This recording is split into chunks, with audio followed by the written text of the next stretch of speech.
What's going on YouTube? We are back with one of the latest decks to receive a buff from the most recent ban list, Sky Strikers. This deck is a prime victim of multiple hits from the ban list, as many might know, so getting back just one card makes a big difference, especially if it is the key searcher of the deck, Engage. Engage is one of the scariest search spells in the game for a few reasons. One, it isn't limited to once per turn, and two, if you have 3 spells in the grave you can draw an additional card after your search. This is literally the only addition the deck got, but it made quite a change for me as I did play this deck to some moderate success on Omega's rank ladder with quite a positive win ratio. The deck hasn't changed for the most part, but the biggest dilemma I did have was choosing between Pot of Desires over other tech cards. Desires was a risky choice considering you could banish some of your key striker spells, but ultimately it did work wonders in getting to essential cards when I didn't have an ideal hand.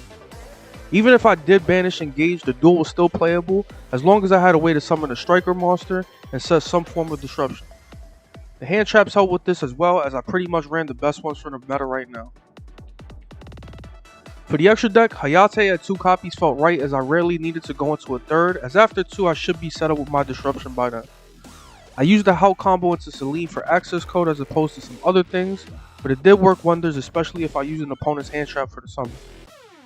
I messed around with Nightmare Unicorn at times and Hita, but after adding Topologic Bomber Dragon I did even better since you can trigger his effect with both Widow Anchor and Shark Cannon by the time he hits the field. Most of my games I ended up siding into Back Row Hate and TC Boo, but I rarely saw it going first. The only thing I would probably consider is siding Cycle Reader over Gamma Seal, because there were duels where I didn't see a single hand trap against Drytron going first, which is pretty much unwinnable if they get set up.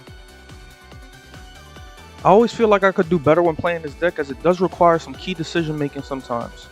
There was probably a few times where I didn't consider my spell count during certain turns, which plays a big role in the second effect of most striker spells, and I probably missed lethal a few times by spacing out somehow.